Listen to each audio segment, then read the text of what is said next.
Good evening, my local drones. This is Bio Gundam here, and I'm back again for another video. So today, me and my buddy Fvlminatvs are going to be tackling a subject that I think a lot of you, is a subject that's not really is a subject that isn't really talked much about. So the show or the series that we're going to be talking about today is Otaku no Video, and the reason why we are discussing this is I was having a chat with Fvlminatvs the other day. And there's a couple of series that we plan to talk about in the future. And before we did that, a brilliant revelation came to me is that we should talk about Otaku no Video because as a starting point for the rest of the stuff and the rest of the series we are planning on talking about. So Full, would you like to give us like a slight background information of what Otaku no Video is? And I think we should, and then we could talk about the background of it together. Like, just what is Otaku no Video? Like, just to give a brief synopsis. Well, Otaku no Video is a highly dramatized and not entirely accurate at all autobiography of Studio Gainax. And in particular, the character Toshio Okada, or the man Toshio Okada. And if you're watching Otaku no Video, which I recommend everyone who's really into anime really should. I mean, this used to be sort of required viewing when you're talking about anime clubs in colleges in the late 1990s and early aughts. It was kind of like required viewing. And it's, like I said, it's the autobiography of Studio Gainax, but it's not. A lot of names are changed to protect the innocent. There's a lot of things that are overly dramatized, mostly for humor's sake. But there are grains of truth in there, right? There are a lot of grains of truth in there, and I think it really captures the attitude that the otaku had in the 1980s and the 1990s a lot. Yes, and I think I think we should ask this question because this is like the preface. Like, what is the otaku for people who do not know? Yeah. What is the otaku and where they came from? What are their roots? That is such a complicated question. Otaku are, to really explain otaku, we have to go into like the manias that existed in the 1960s and 1970s. You know, I'll spare you the giant history lesson, and partly because we're doing this like kind of at spur of the moment, so I don't have any notes and stuff in front of me to like riff off of, so I'm going to try to keep it as simple as I can remember. But during the 1960s, you had a lot of youth movements, a lot of protest movements. Some of them were outright Marxist. Like, I'm not even gonna lie. Like, a ton of them were Marxist. Yeah, if I remember correctly, like not communism, but Marxism for a time was actually quite popular in Japan, like amongst a young certain youth. The nuance, the differences between Marxism and communism are. I mean, I'm not gonna, apples to oranges, but they say well, more like Granny Smith apples to green apples or something like that. Granny right? Smith apples are great. There's overlap, right? And for the purposes of like colloquial conversation, we could just like consider Marxists to be communists for the purposes of colloquial conversation, not like any kind of like serious argument. But what I'll say is like, what kind of put a fork in that movement was shit, I can't remember the name of the incident, but there was like a hostage situation at this resort, and the cops were called out, and there was, people got killed. It was kind of like the Waco, Texas incident for the Japanese, youth movement. And this happened, I think, in the early 1970s. And that kind of like killed the protest movement in Japan because everybody just became convinced that this has just gone too far. And that kind of killed that movement. But a lot of these guys, the proto or the precursors to the otaku were like, a lot of these guys were like manias. And so you get guys like Go Nagai, you get guys like Hayao Miyazaki, who were really interested in very specific things. For example, like Miyazaki was fascinated with airplane schematics, stuff like that. This really comes out in his movie The Wind Rises. Yes, and I think it's interesting you bring this up because I was reading a book, that a mutual buddy of ours, Joe from Pulse of Select, linked to me, and it was talking about how post-war Japan, post-war Japan is that like these slow manias, like as you call them, started popping up. Like originally, it was trains. Was one of the big major ones. Was trains. Yeah, trains was a big one. The train manias, and you had like magazines and stuff like that. I remember hearing that they made their own like figurines of trains and stuff like that. Like, let me see if I can try and find the book. So I probably read the book myself. Yeah, is it a collection of essays by different people? I think it might be it. Let me go find it. I just want to make sure it wasn't Azimuth's book. Citing our shit. Slicing oh shit? What? Citing our shit. Citations and shit. Let me go find it. Citing our shit. Yes. Was it Fandom Unbound, Otaku Culture in a Connected World? Yes, that one. Yeah, that's there it is. There it is. Yeah, I'm looking at it right now. Same here. Because I have it. Why study train otaku? A social history on imagination. Yeah. So post-war Japan, World War II, post-World War II Japan, you have these sort of train manias like start up. And a theory that I have is sort of like why these manias started up, and we're gonna go into that theory. Is like I feel like the prototype for the otaku started after the Japanese lost World War II, because if you read a lot of if you read a lot of like post World War II Japanese fiction and non-fiction, there is this sense of loss. The most obvious example. There's the sense of they have to redefine themselves. Yeah, there is this. Like, I mean, if you look at Japan, like pre World War II, pre World War One, you see a nation that is confident. We're gonna conquer the world. Oh no, I ran out of ammunition. Well, I'm gonna charge with my katana. For the emperor, banzai! They had just won, like in the early 20th century. It was the Russian war against the Russians. They won the Russo-Japanese War, which shocked the world, right? They beat the Russians, and then they were part of the Allies in World War One, but they really didn't contribute much to the European front. If I remember correctly, they were more engaged in naval conflicts. If I remember correctly, naval and a lot of this stuff was over the German spheres of influence in China, right? Like the areas that the Germans possessed in China, they kind of went after. Yeah.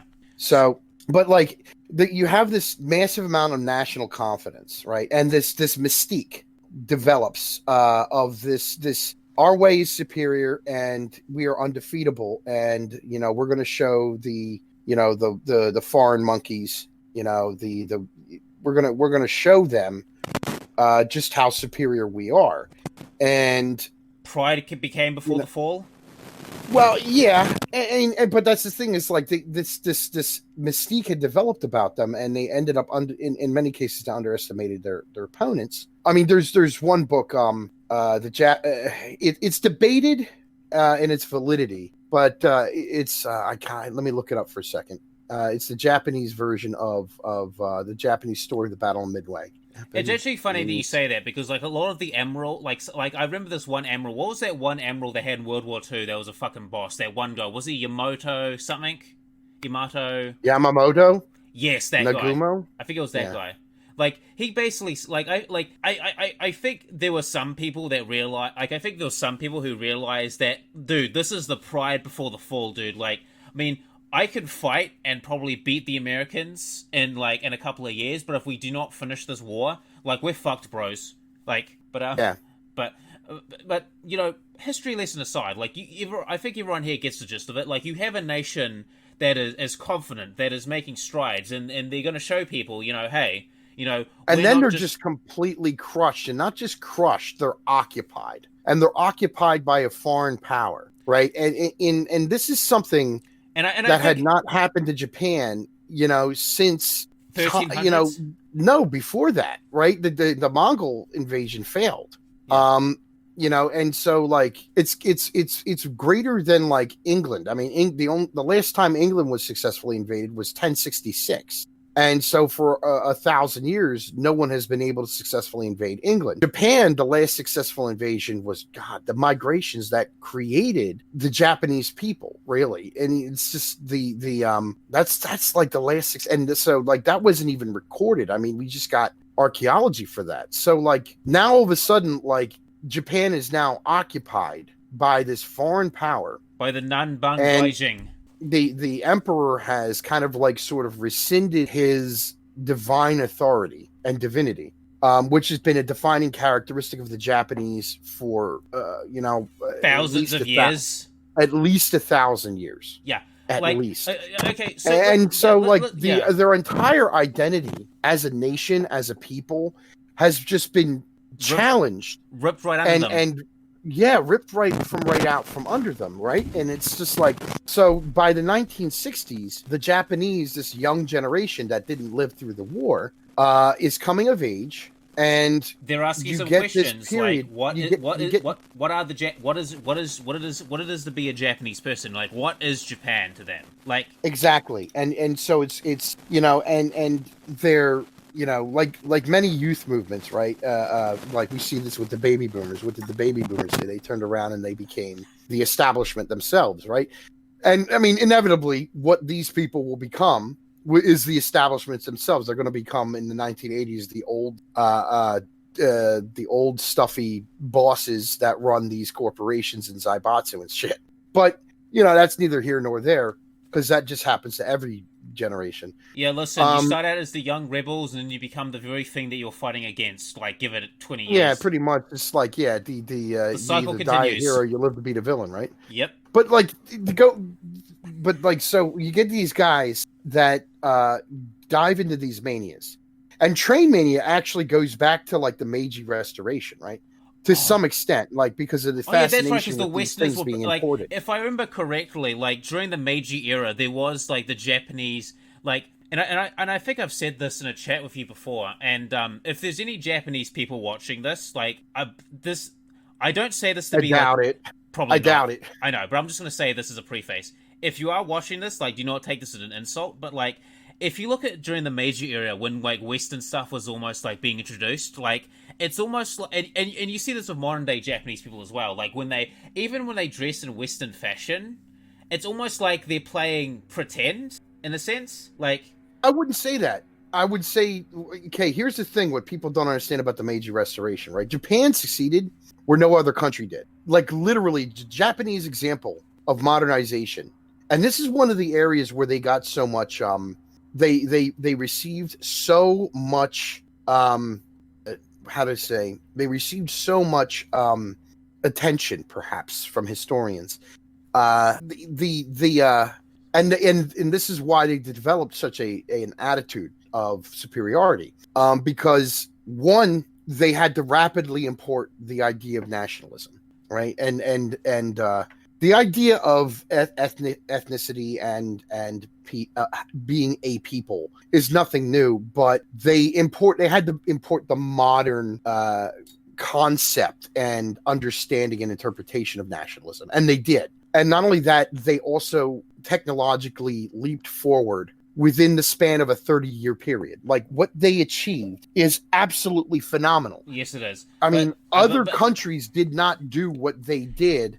And Japan did it in half the amount of time. Okay, but that countries like Russia and Austria-Hungary like just did not. Yeah, right. That's the crazy thing. Yeah, just to explain why I said the thing I said, because if you look at the Meiji era, there was a lot of this import, of Western ideals as well, and some of the books I've read.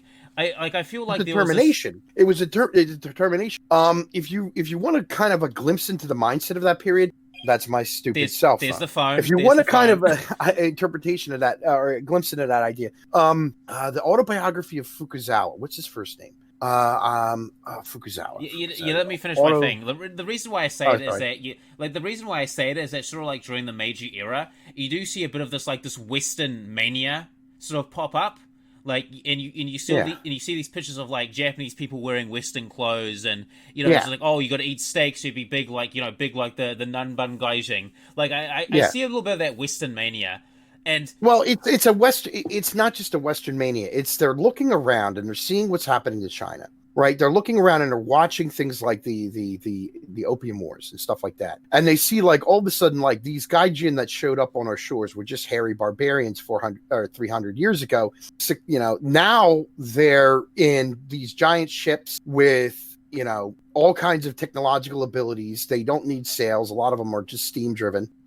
Their weapons are more powerful than we could ever imagine. We've fallen behind, right? And there's this definite, and then they had to reinvent themselves, and they reinvented themselves with bloodshed, right? That was part of it. You have the rebellion against the Tokugawa shogunate. You have the Meiji Restoration.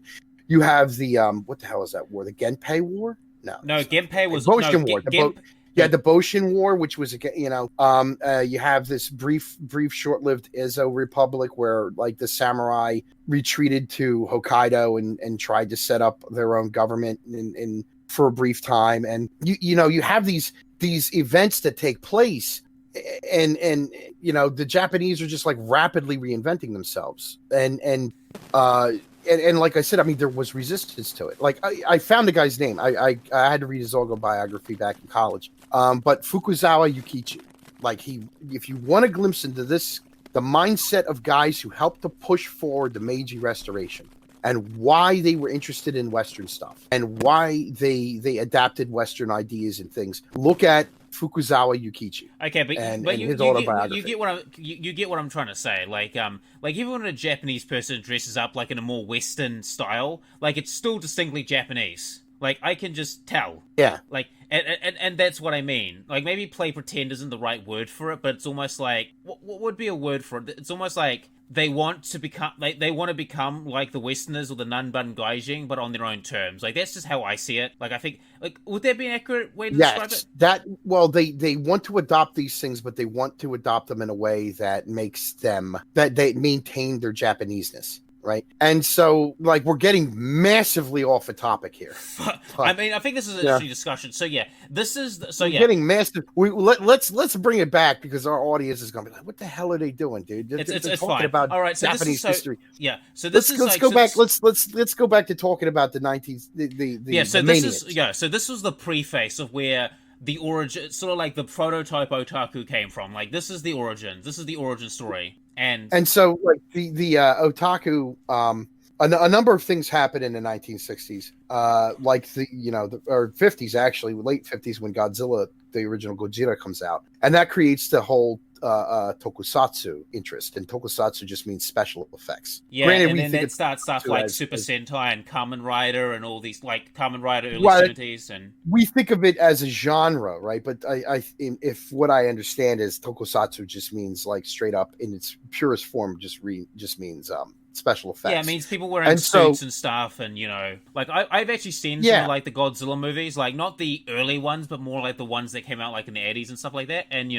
the shit was awesome. A lot of it is just like pro wrestling. Yeah, exactly. It's pro wrestling of giant monsters. Yeah, that's what it turned into. But the first two Godzilla movies, the original Gojira and I forget the second one, what it's called in Japan. Gojira Returns. Gojira Returns, something like that, maybe. I can't remember what the second movie was called, but like this creates this huge, also at the same time this creates this huge interest in special effects. And then you get movies like 2001: A Space Odyssey, and a lot of young Japanese potential filmmakers in college are heavily influenced by this. They're really fascinated by this stuff. And then Star Wars comes out in the 70s, right? And so there's this massive interest, like, wow, look at what we can do with special effects. And so there's a definite interest, not just in mania with that, but with special effects. And because Japan never had the money or the size or the resources that Hollywood had, animation became one of the primary avenues for science fiction in the 1970s and into the 1980s. And like if you look at a lot of the Japanese science fiction movies that are live action from like the 1970s, they're 50s level, right? At best. Like they're Western 50s level. And like by that I mean like even certain 50s movies like War of the Worlds and Forbidden Planet actually look better. And believe it or not, War of the Worlds and Forbidden Planet, their special effects really hold up. But that's beside the point.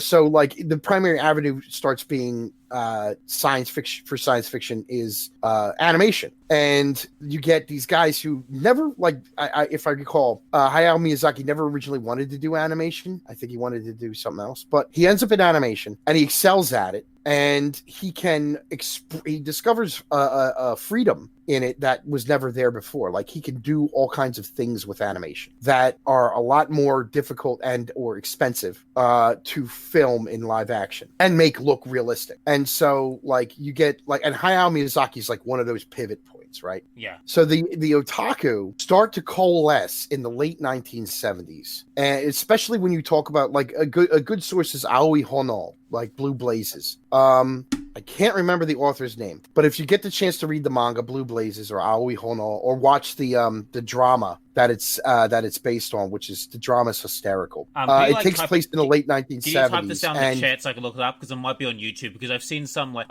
K dramas and Japanese dramas like recommended in my YouTube recommended. So maybe I'll find. There are scenes of it. There are scenes of it on YouTube. Like, one of my favorites is when the main character, I can't remember his name, and he just ends up being a minor manga artist, right? But there's a funny scene where he's in this class and he's in an animation class, and he's being introduced to all these different people. And one guy is Toshio Okada, the founder of Gainax. Another is Hideaki Anno. Another is the guy who founds Trigger. I can't remember his name. And like all these, and the guy who founded Trigger was part of Gainax originally. Yeah. There's all these massive names in the same classroom. If I remember correctly, like the guy who founded Trigger, like he took a lot of like the old guard of Gainax with him. Like I think he took a couple of people. He did, but it was funny. By that point, Toshio Okada had already left. But that's beside the point. Because I'm pretty sure several of these studios, like the newer ones, like I'm pretty sure they're from other studios. Like I remember Madhouse. I think one of the main guys from Madhouse left and made Mappa, and he took some of the old guard with him as well. Not surprised. I have heard that like some of these bigger studios, like Madhouse and Shaft and etc., like some of these studios were either formed by people leaving other studios and taking the old guard with them, or those studios had people who were with them that fucked off and made their own animation studio and took half the old guard with them. So that's the thing is like I don't know enough about it. I feel like we actually had more information. I said this before. I feel like we had more books being published and more information coming across back in the 1990s than we do now. I could be wrong. I could just be looking in the wrong places. But that as it may, I get this feeling that post Evangelion, post 2000, right? And you can even see it. Like the otaku identity really went through a number of seismic shifts. Oh yes. Tremendous seismic shifts, like dramatic. Yeah, like if you look at shows about otaku culture, like from like the late 80s to late 90s, like they are not exactly fundamentally different, but they're very different. Like not in the fundamentals, but like in the basics idea, like in the base idea of what an otaku is. I'd say in the overall attitude as well. Like one of the things that you'll pick up, like once we start talking about otaku in a video someday, right? When you start finally talking about the movie. Hey, listen, we gotta do that. We've got to set the groundwork. We gotta get into that. Yeah, like one of the things you'll note about otaku in a video is just an overwhelming sense of positivity. Like there is this feeling of absolute and 100% joy, unapologetic joy. Now, to a lot of those of you who are like Western otaku who want to like wear cat ears in high school and not get beat up, if you watch otaku in a video, you don't find that happening in this movie, really. Like nobody acts like an idiot, okay? Like, yeah. So stop acting like an idiot. You can be open about your hobbies without acting like a frigging idiot and getting beat up. That's just a general public service announcement, right? Anyway, moving on. I mean, these guys do act silly a little bit, like when they get into the elevator and are like, talking like they're in Star Trek, like, I know, I've noticed that, but like Gundam or whatever. Like who hasn't done that? Open the main scope, target lock, like when he's at the door, he knocks on the door of the club room and it's like, main scope, turn on, look, identity check.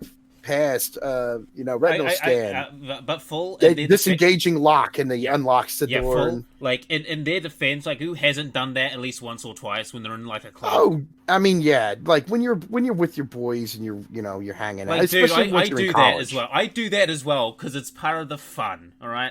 Like, let's be honest. Yeah, when you're in college and shit, like, but like, you don't make a big deal out of it, right? Nah, it's like you're with your boys, and it's obviously, if you're with your friends, it's obviously like an in crowd joke. It's an in crowd joke. It's a shared language that you're all engaging in. Yeah. Where these are references that only you will get, and then actually that is in group that is reaffirming in-group membership, right? You're actually building up your in-group membership identity by doing that, your confidence in yourselves as a group. But I mean, like when you're solo and just, you know, by yourself or like, you know, talking to normies, right? You know, don't go off about like dumb anime crap, okay? Like just try to keep it cool, man. Just please. Yeah, keep it cool and simple. Right? But anyway, the point I wanted to make is that like if you compare like Otaku no Video to say like, have you seen Genjiken full Genjiken? I've read the manga. Perfect. Okay, that's perfect. I've read that. I've read Nidaime. That's a whole nother conversation. But like Nidaime is a whole nother conversation. Okay, but anyway, the original Genshiken, yeah. Yeah. Okay, so if you look at Genjiken, you can definitely tell that like the fundamentals, the fundamental concept is still the same. Like we like anime, you know, yada yada. Like the passion is still there. Like that fundamental aspect is still there. But there's almost like a different like attitude to it. And I would be very interested to see what modern otaku, like modern as like, you know, 2020 and onwards would be like, because it's like the problem with the otaku is that like from a Western perspective, it's hard to get in contact with these people. Like, maybe we're not looking in the right place. Yeah, our Japanese sucks and their English is terrible. Yeah, exactly. Let's be honest. Yeah, well, apart like I do want to like I do want to go to these places and try and like find these otaku, because I really want to know what's going on the ground, because yeah. So, but anyway, but but when you see like Genjiken and other shows that talk about like otaku culture and like modern day, and and I'm using this in like a colloquial sense, like modern day in air quotes, you know, the 2000s and further on, like you definitely see like a change of attitude, right? Like you notice that in Genjiken, like it's almost like it's more noticeable in Genshiken Nidaime than in the original Genshiken. Like the original Genshiken is kind of straightforward. I mean, the biggest difference is the predominance and the emergence of the Fujoshi. I would say that is probably the largest thing that has become apparent in the late 90s, early aughts. Yes, people, we have female anime fans as well, and they love it when two dudes fuck. And they're not necessarily otaku. Like there's you know, imagine a Venn diagram. Some Fujoshi are otaku, some are not. Some otaku are Fujoshi, some are not. Like it's, you know, when it comes to females, it's there's a Venn diagram, yes. Right? But you know, it's not. There is sometimes overlap. Yeah, but it's not always mutually exclusive. Like it's not. It's like all anime fans are gamers, but not all gamers are anime fans. Wait, what? If you notice, a lot of not all gamers are anime fans, and not all anime fans are gamers. I mean. Okay, maybe that was a bad example. Maybe all anime fans are gamers. You might be right on that. I don't know. Okay, well, you know, you get the example. Like, there's overlap, but they're not exactly the same. Like, if Fujoshi is not the same as an otaku. No, they are not. They are not. But anyway, but yeah, you'll notice like this definite sense of this definite can-do attitude, this definite feeling that the sky's the limit, this attitude that we can do anything, right? We can make our dreams come true. And we're, you know, almost like we're going to change the world by being otaku, right? We're going to weaponize our autism and change the world itself. And it seems like that's the entire point. And at the end of the movie, that's kind of what happens, right? You know, he's made his dream come true. And then in his old age, what does he do? He gets his youth back and he goes to the stars. It's hilarious, but there is a definite, like, very, very kind of like nostalgic feeling to the end too. You know, but like there's this positivity there. There is this sense that, you know, like together we can accomplish anything with our powers combined, with our determination, with our dreams, right? We can make our dreams come true. And what are our dreams, right? Is our dreams, it's never really stated, but there's this sense that they can make the world a better place. I almost feel it's like that sense of like, yeah, the world is shitty, but it doesn't have to be shitty. Like, we can make it a better place, like just one step at a time. And if you look at 1980s anime, and I'm not talking the crap by Yoshiyuki Tomino, right? He's the older guard. If you look at a lot of the stuff that was coming out in the 90s, there's just this sense of, you know, we could do it better, almost like Star Trek, right? I know some of these guys, like especially Hideaki Anno, did not like Star Trek, but he said it was too American. But like there's the sense that like we can have a better future. I mean, like when we talk about Macross, one of the things I'm going to point out is just like how like you have the idea of men and women working together, and you know, nobody discriminating based on race or sex or any of that shit. And that's quite right? That's quite an extreme idea by nowadays. And at the same time, nobody getting like nobody attacks like any of the other characters for having privilege points or any shit like that. So before you go, oh, it's diversity, you know, it's not the modern, it's not the, you know, the current sense of diversity. It's actual, real, actual, like, it's more like unity, right? Everybody's equal, equally valid and equally important as a human being. Everybody has a position in this in the ship. Everybody is valuable, and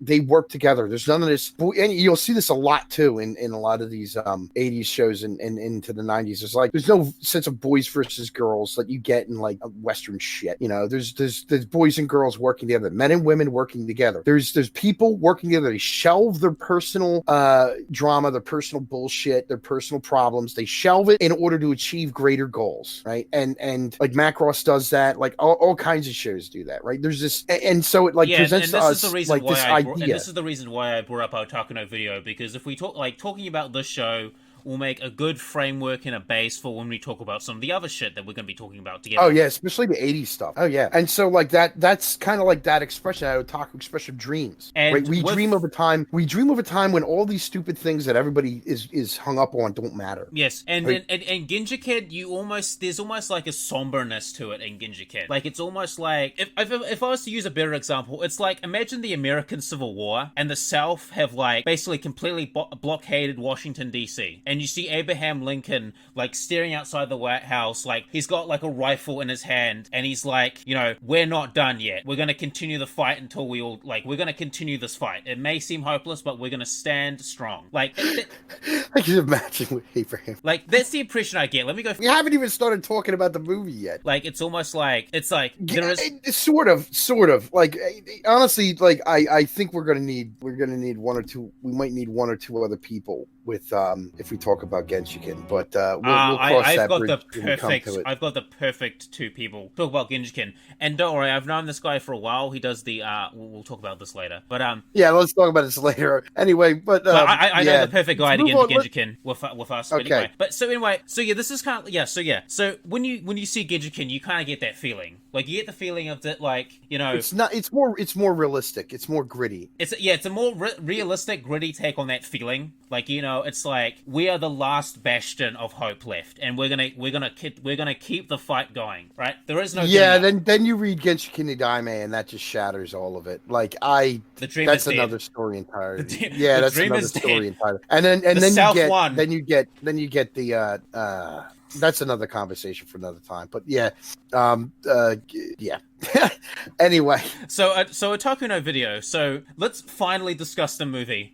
Finally get to the Otaku. We got there after 40 minutes of rambling about shit. Yeah, but like I hope this sort of like. Oh, okay. If you want to take a quick break, let me just use the bathroom and get a drink. Yeah. I'm gonna. All right, just cut this part out. I will. So just mute. Right. Back in a sec. Yeah, mute. All right, back. Okay, cool. Right. All right, let's go. Let's get into this. So on to the actual movie. So Otaku no Video. Finally, after 40 minutes of rambling about Japanese history and philosophy and sociology and concepts that honestly I don't think I'm well read enough to talk about, but we talked about it anyway because fuck you. I'm slightly qualified. I think Joe might be more qualified than I to talk about this shit. But you know what's funny? I should have asked Joe from Poster Select to come on. You know, shit. Yeah, maybe next time. Like if we do the original Genshiken, maybe we can ask Joe to come on. That would be cool. I will ask. Cool. We'll see what happens. But anyway, so Otaku no Video. So yep. You know, so I forget the main character's name, but it's okay. You'll correct me. Anyways, Kubo. Right. So the story starts off with I've watched this movie so many times. Yes, I've only watched it once, bro. Like you can't, anyway. So Otaku no Video. It starts out with our main character Kubo, who, you know, he's a tennis player. You know, he's got this hot, well, not super hot girlfriend, but he's got a girlfriend. You know. Yeah. He's following. You know, he's successful. He's fully normie status, like what they're establishing in this scene. and well, the very opening scene He's is a him answering the fucking phone and saying, "God damn it, I hate Otaku." But then it flashes back, like, and shows him in college, and he's like, yeah, he's playing tennis, right? Which, like, it has a different connotation over there than it does over here, right? But like, definitely, like, the connotation is similar. Like, if somebody plays tennis, they're obviously like wealthy enough to, they're preppy enough to, they're athletic enough to. Like, if you've ever played tennis is hard. Right? Tennis is hard. I have tried tennis. Not my thing. I was surprisingly a little better at softball or baseball. Good at hockey because I was good at running into people and not getting knocked over. Yeah, I can see that. Yeah, but jokes aside, like, you know, he's the completely, you know, he's the normie fag. You know, he's got he a totally Stacy. is. He's got a Stacy and yada yada. Like, he's basically a normal. He's got a Stacy. Yeah, no, he does. It's kind of true. It's true. Like, anyway. Yeah. So anyway. But one day, you know, after, you know, he goes drinking with his mates and he says, oh, I've got to practice for tennis. He meets the nerds, or the otaku. He runs into them. He's stuck in an elevator to make it awkward. And I love that scene because, like, you know, it gives you a glimpse into what the female otaku were all about because, you know, we're introduced to everybody, especially Sato, who is she's best girl in this movie. And she whips out, she's like, I got a Harlock sticker. And it's like, y'all don't know, but man, Harlock was a heartthrob for the ladies back then, man. Yes, he was. He was a heartthrob. He was the Byronic hero, dude. Yes, he was. The tortured soul. Yeah, I've seen Captain Harlock, like the original show. I have it on my hard drive. All these girls wanted to heal his wounded soul. Yes. Yes, so like, Captain. It's like, Captain. Oh, it's similar. It's like, you're Captain Harlock. Oh, you're so rugged and so like, he's so mean or he's so kind to me. Oh, does he love me? But like the whole scene is just for him. He's cringing and he's like, oh God, don't notice me. Just don't notice me. And Tanaka's like, hey, Kubo, man, we went to school back in the day. And he's like, fuck. He's like, fuck. He's like, shit. He's like, God damn it. And then later he's at he's working for the tennis club at his school festival, his college festival, and he meets him again. He meets him again, and he's dressed as Char. And Sato. I love that. Again, it's like, oh my God, that's Char. Best girl, she's dressed as Lum, dude. I was like, oh my God, yes, boy. He's dressed as Char. Fucking Aznable, Connie, drop home. I'm way more interested in Sato dressed as Lum, dude. I don't know what you're talking about. Yes, I know exactly. But that's the funny thing. Like, you know, he runs into that and he's like, holy shit. He takes a look at her and is like, damn, which is pretty much what anybody would do in that situation. You get a cute Japanese girl with glasses dressed as Lum and you'd be like, damn. Listen. Listen. If I saw that shit, I'd be like, "Where do I sign up? Worth the admission? Yeah, worth the price of admission. Worth the price of admission, man." And so, like, what you're seeing here is Kubo's gradual descent into degeneracy, at least from the Japanese perspective, right? Yes, his descent into delinquency, right? And he's hanging out with Tanaka, and Tanaka's like, hey, do you remember this one series we saw when we were kids? And Kubo's like, yeah, bro, I do. And Tanaka's like, he pulls out a bunch of VHS tapes and is like, I got the whole show. We could watch them. And he's like, no way. And I swear to God, I had that exact experience in college myself. I think I've done that to several people. You know what's weird? It's actually funny because let's mention this right now. Like, if you notice, half the stories of people getting to anime, like, it all starts out with this one guy or this one group, and yeah, like you know, it's like what's that one horror movie of where everyone's being like, Invasion of the Body Snatchers? It's almost like that. It's like, you've become one of us, Michael. Yeah. You become one of us. One of us. One of us. One. That's a complete. One of Us is a completely different movie. I know, but you get the gist. Like, yeah. It's the gateway. It's like, because like how I got into anime was my stepdad gave me the sales pitch of Sailor Moon, and we had Fullmetal Alchemist 2003 on a hard drive. Like, that's how I got into it. So I never had like the guy or the guru that got me into the shit. I had to get into the shit sort of like myself. If you go back to, like, you know, when you talk to me and Undead Chuck, right? Like, we just kind of like got into it through Random Discovery, right? I had already liked it because I had seen Robotech. I just didn't know what it was. Yes, until the later. famous Japanimation section. Yeah, the famous Japanimation section. Yeah, but like, go ahead. But from what I've heard, some other people's experiences is basically like they find this one guy or this one guru, because I've actually pulled this exact same shit on several people. All right, I've done the same thing. Like I'd be like, hey, what? I'm like, like the drug dealer. Like I just like underneath my coat, it's a copy of Gundam. Hey, want to watch this? And it's like, yeah, I got you hooked now. Time for Gundam Zeta. Yeah, I've done that. I've done the exact same shit. Like, I'll admit it. But you get the impression, like, you either stumble upon this shit, or you have, like, this anime guru or group just, like, introduce you to it, and then you officially become one of them. Like, you've joined the club, Michael. And then Tanaka says something like that really, really got me, right? He says something to him along the lines of like, do you want to go someplace where we can have this kind of experience every day, right? You can relive your youth. You can relive these, he asked him like, do you wish you could go back in time to that day, the old times? Is like, yeah, I do. Like, I could take you to some place where every day is like the school festival. Every day is like, what you remember it to be. You can grab your youth back, grab your childhood back, right?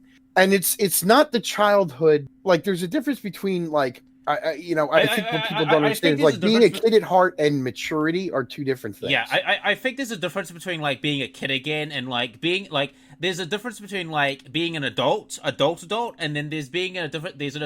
Sorry, let me rephrase myself.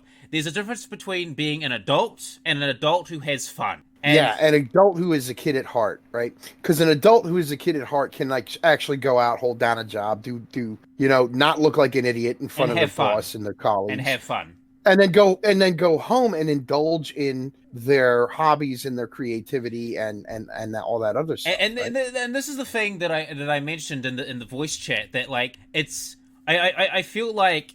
And this is just from my interpretation of it. Like, I almost feel like they can't separate. Like, they can't. Like, it's almost like they go to almost to the extremes. If you think about it, like there is no middle ground.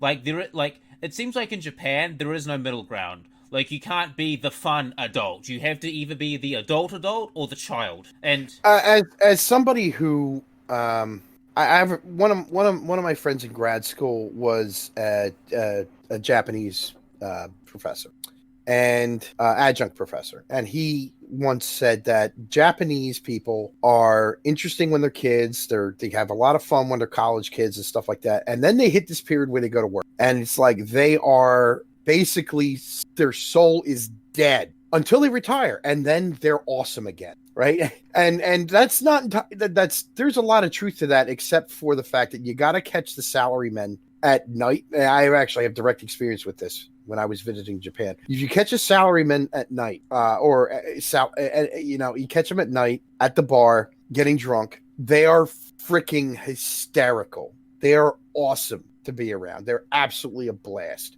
But yeah, like when they're awake and sober and working, like 99% of the time though, they're in serious mode. Yeah, and I've actually read stories of like Japanese students that come over to America and they're like, wait a minute, adult, like they see these people who have like, like they're like middle management, or they're they like not a CIO, but they see these people who are like, oh, they're middle management, or they're the manager, or they're a high ranking position in say like this company, or a mid level position in this company, which is an incredibly serious job. But they see these people and they can also have fun. Some of these people, like they'll fuck with their employees, or tell a joke, or get fucking rip-roaring like it depends. It depends on the company. It depends on the situation. I know, but when the Japanese see that, they're like, wait, you can be an adult and have fun? Like, it's like I said, they do have fun, but usually it's at the bar.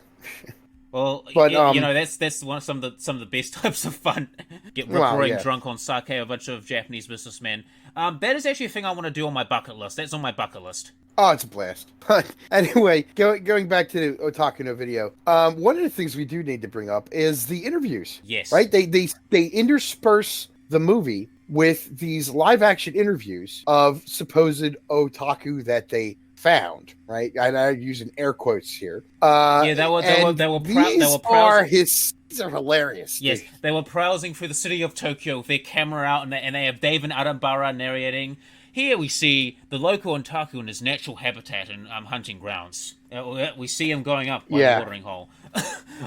and then like you see one of them with like a dart gun, and he's just like, okay, we've got to get Bean or shot that otaku, we'll capture him and interview him. Like, it's almost like that. Like, it's like, it'd be really funny if they had David Attenborough like narrate them finding these people. Yeah. Like, see here is the otaku. See here is the B-type otaku. He usually hangs around this particular store in Akihabara. We see him in his natural habitat. See here is this bigger, larger otaku is challenging him for dominance. It's not quite like that, but yeah. I mean, it's interesting because they go through various different scenarios, right? They talk about different aspects of otaku fandom. And like one of the ones they talk about is a guy who cosplayed. Another one is they dealt with a guy who was a military otaku who did a lot of airsoft. I've actually heard that airsoft is very popular in Japan. Oh yeah, it's pretty popular. And that's the funny thing is, like, when Kubo gets introduced to the circle, right? We get to see all the different members of the circle, and they're all interested in different things, but they all bring their expertise to the table, and they participate together, right? And they're doing stuff. Like, this is the thing. This is the thing that's really, really important to I think to emphasize, is that they're not just sitting around consuming. They are being creative. They're making stuff. And you see this... even if it's derivative, they're like working with stuff that's derivative can be practiced. And that's the thing, is like when he runs into them at the fair, or at the school fair, they're selling their fanzines. And they're selling their doujinshi, basically. And that's something that they created. That's something that they made. And even if it's a derivative work, it's still something that they created, that they worked on. And so there is this spark of forward motion involved. There's a spark of self-expression, exploration, and it's interpretation and transformation of not just the subject that they're working on, but themselves, right? They're being creative in this. And as we go through the show, what does this lead to, right? This leads them to them producing garage kits. The kind of models that you can make. They open their own store, which is actually, like, Grand Prix is based off of Toshio Okada's actual store, right? In fact, I think if I recall, Toshio Okada was running Grand Prix when representatives of Kenner approached him, and I could have some of the details wrong, but I think they wanted to use his store. One of them, either they approached him or he approached them, I can't remember which, to use his store as like a test run for selling Star Wars toys in Japan back in like the early 1980s and late 1970s, early 1980s. And Grand Prix was like one of the first places that sold the original Star Wars toys. And so you're like, and that also kind of shows like the cross-pollinization that the otaku had back then, right? They were very influenced by a lot of Western media, but then they adapted it and they transformed it. They didn't just like Western media and consume it. They turned it into something. And they used it as a source of inspiration. Yeah, and when you watch the show, do we know that stuff? I mean, we talked about ones of how like incestuous like the anime industry is. Like, if you want, like, that's it. Like, there's one of the roots of it. Like, because if you notice, like, there was a fuck, like, in those interviews, there was a fuck ton of networking going on. Like, it is very incestuous. I don't really know the exact details on that regard, but but that's an interesting glimpse into this, the otaku mentality. Another thing that it shows you also some of the key critical moments, at least in 1980s otaku fandom, because when one of my favorite scenes is the scene when Nausicaa is being released, and you've got them waiting in line on opening night to watch Nausicaa, and the one guy runs over and he says, "Yo, I made a trade. Here are some cells from the upcoming Macross Do You Remember Love movie," which is, I still don't think it's got a Western adaptation. Oh, thank you fucking still got to God. find it. You still, at this point, oh, thank fucking God, you're right. I mean, I have a bootleg copy of a fan sub on DVD myself. Paul, do you want to watch do you want to watch that movie to give us some time? We definitely have to. Dude, I haven't seen the movie yet. I've just seen the original show, so you have to watch the original show before you watch the movie. That is absolutely. If you do not watch the movie, or if you do not watch the original show before you watch the movie, you'll be lost. I have kind of the same with X 1999. Right, if you watch X 1999 and you've never read the manga, you'd be like, "What the fuck? This movie is gorgeous. I have no fucking clue what's going on." Yeah, right. It's the same thing. I have seen the original Macross, but we should watch that movie together. I think it'd be good. Yeah, maybe. But oh god, yeah, Macross Do You Remember Love? But that's the thing, is like he gets the cells for it, and they're looking at it and they're talking about it, like what the rumors are. Yeah. And everything. He's like, this is leaked schematics for and concept art for what the movie's going to be, and they're just like fucking geeking out over it. And when I heard that shit, I was getting excited too. I was like, oh shit, Macross, ooh, blueprints, because lately, I've been getting into fucking art books and shit lately. Like I've been downloading Gundam art books and mech art books and art books for more not safe for work properties. Yeah. But back in the 90s, you had a similar fan craze with Star Wars and Star Trek, where you had the schematics, these huge books that were devoted to the Millennium Falcon or the Star Destroyer. I think I've got a copy of those. And I think I've got copies of books similar to that. Well, when it comes to Star Trek, it would have the Enterprise and different types of ships, and it would have all the schematics spelled out for you, the engineering details, everything.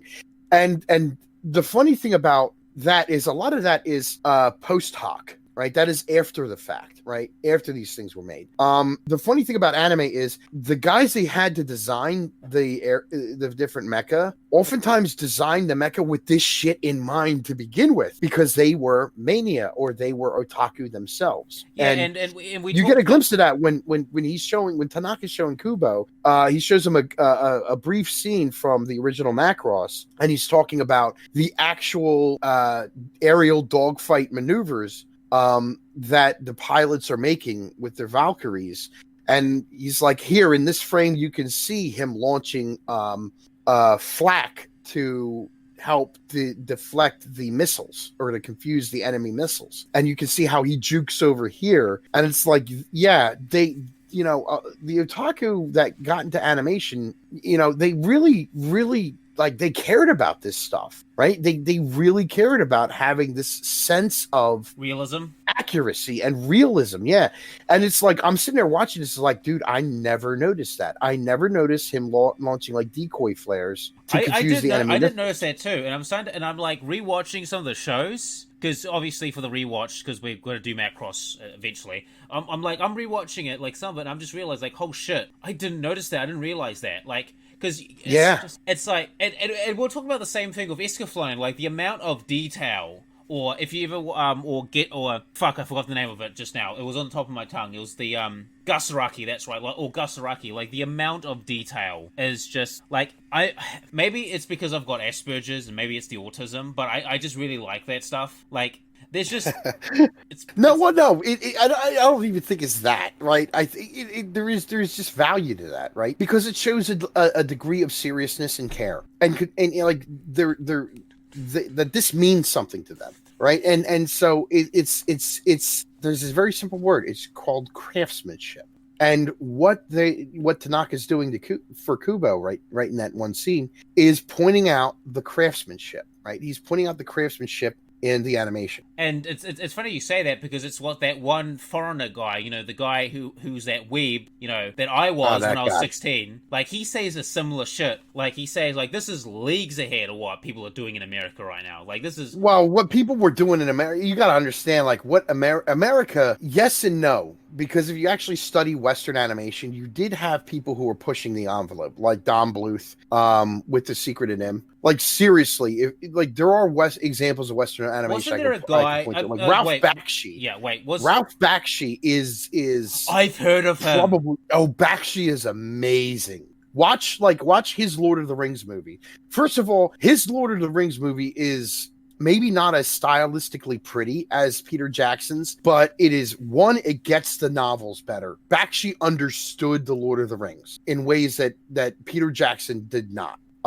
Case in point, just watch the Moria sequence and you'll know what I'm talking about, right? Second of all, if you're going to watch a Bakshi movie, watch Wizards. I mean, Ralph Bakshi was next level shit for his time. And Don Bluth was too. Watch The Secret in Him. But there are examples, but like what we think of though, what was on TV, what was on television at the time, in America wasn't, it was like Hanna-Barbera and and they used they took limited animation to a level that is barely watchable. Like only kids can watch. If you want to know an interesting fact about some of the shit that was made up in the 90s, did you know that Transformers, the original Transformers cartoon, that was actually animated by Japanese.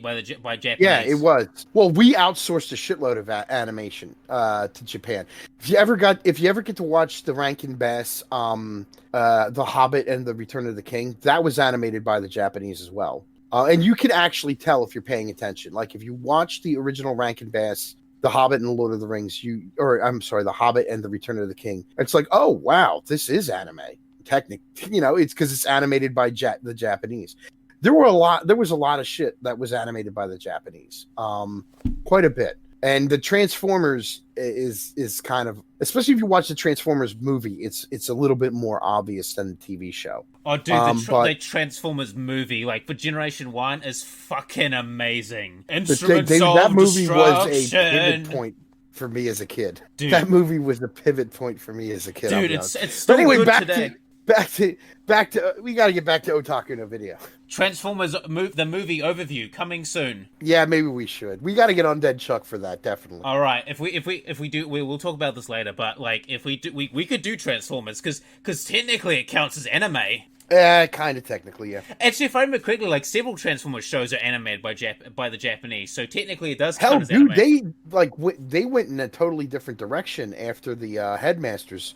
We had Beast Wars, and again, we're staying off topic. I know, we'll cut they this had out. We had Beast Wars and Beast Machines, which are still really really good, but they went off in like a completely different direction. They kept making the show, and it's actually really interesting. Yeah, let's talk about Transformers Generation 1, like, after Otaku no Video. So basically, that happens, he starts getting into anime more, and eventually, he loses his Stacy. Like, his Stacy has nothing to do with him because, he's no longer a normie. Yeah, and that's kind of like, things start to go bad at that point for him, kind of, sort of. Right, he's graduated from college, he's trying to find a job, it ain't happening. And then he decides to make garage kits. And then he does. Yeah. And basically, basically within a year, he makes this very popular company. But something bad happens. And, would you like to, I watched the show, I don't understand, like, how the banker guy got there, but I think you could explain it better than I could. So, do you want to explain sort of what happens? Okay, that basically really just happens for plot reasons. We need the plot twist. We need the pivot point in the story, right? Where everything just seems to be going against the main character. Yeah. And you're like, you need that point, right? Where everything seems to just take a backward turn and just go downhill for him. And so like that's when he loses the company, he gets the vote of no confidence, he gets ousted. But basically this bank guy shows up, and apparently this bank guy, his wife is the Stacy that dumped him. Yeah. And this one quote that the guy said is absolutely amazing. Like, he basically demotes him and says, like, you can do all your dreams back over there. And yeah, he shunts him. He gets demoted all the way down to basically where we see him at the very beginning of the first episode. you know, it's something about that quote, and it's something about that quote that really spoke to me, because you know what I always think it is. It's like society bring him down. It's like, yeah, thanks for dreaming, kid. Thanks for leading the way, but I'm gonna take over this horse. Like, it's, you know how they say, yeah, like, you know how they say, like, visionaries are always the first people to die, and eventually they get piggybacked off by the people that, like, that was leeching off their success. Like, that's this guy. Like, he's basically like, yeah, I don't play by your rules. You know, we live in a society. Enough of your dreaming. Thanks for the money, kid. But you know what's funny is you know, again, like what does he do though? He gets defeated for a while, and you know, you have him at this really low point, and then he finds Tanaka again, and Tanaka's all like basically like bumming around, and he looks like he's completely, you know, he's like he basically is like, I was being used by the bank guys, and it's like Tanaka looks like he's homeless and shit because it's funny. He's like, yeah, we were all betrayed. They leveraged us. And it's funny because it's like not even like they don't even like, how did this happen? Right? No, it doesn't matter. It's just like, you know, yeah, that's a question that that's a question that predatory bank shit. That's it. That's all. That's all you need to know. Is this predatory bank shit happened, and then Kubo finds Tanaka in the street, and he's like, we're gonna reinvent ourselves. We're gonna come back. We're gonna have a big comeback and everything. And we're gonna conquer. And they do it again. And this is where we meet the other girl, the other woman, the one that sort of helps them make the character that makes the business so popular. And what's her name again? Fukuhara. Yeah, she's actually the third girl that joins the circle in a sense, because like everybody is familiar with Sato, but I do want to point this out. There's a very, very brief scene when Kubo is first introduced to the circle, where he first comes in and like you got the guy sleeping at the floor, you know, there's a chick called Honda that is briefly introduced. And what's weird is I can't recall if we ever see Sato and Honda in the same shot or in the same scene. You know what my theory is? They split, like they're actually the same person, but split personalities. That's a theory. I don't know, but I mean, and what's funny is Honda, I think, because he only appears in, dude, the girl he was playing tennis with is on the Mal for the show, but Honda isn't, and Honda is in like one scene, maybe two. That's it. Like, and the rest of the time is Sato, and for the longest time, I had thought that they were the same character until like years later when I'm like, dude, Sato is acting really weird in this scene, and it doesn't make any sense. And then it dawned on me like, oh god, he just said a different name. He introduced her as Honda. Wow, that's not Sato. That's a completely different character. Okay, but yeah. So anyway, talking about this new girl, you know, Fukuhara.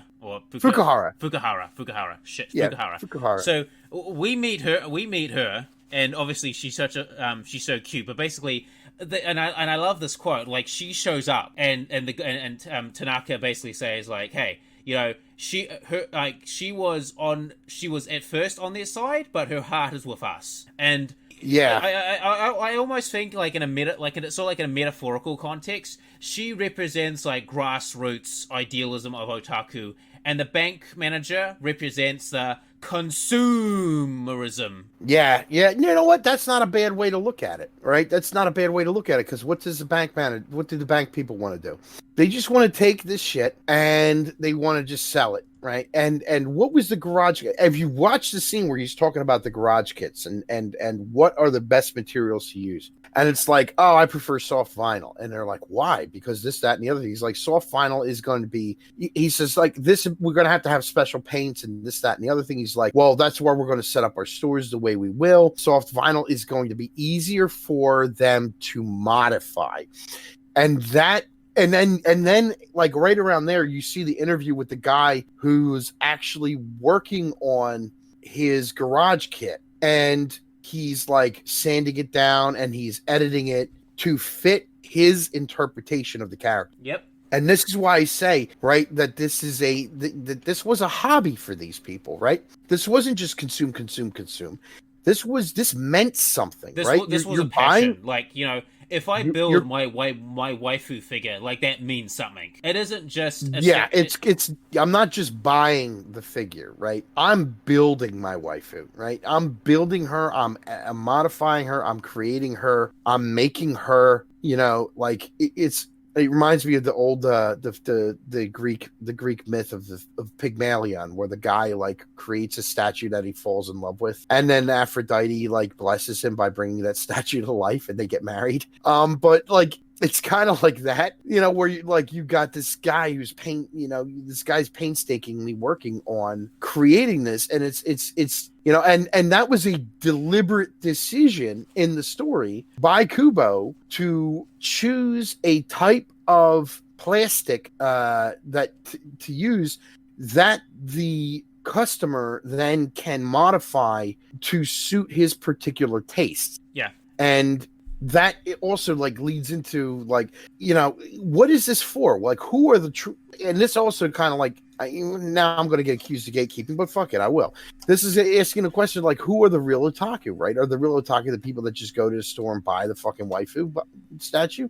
Or the real otaku the one who just like sit there and for like weeks painstakingly work on the figure, right? And I'd be like, yeah, bro, you just paid money for your statue. This guy paid money for the materials and built it. Yeah. Y'all are posers. Right? Yeah.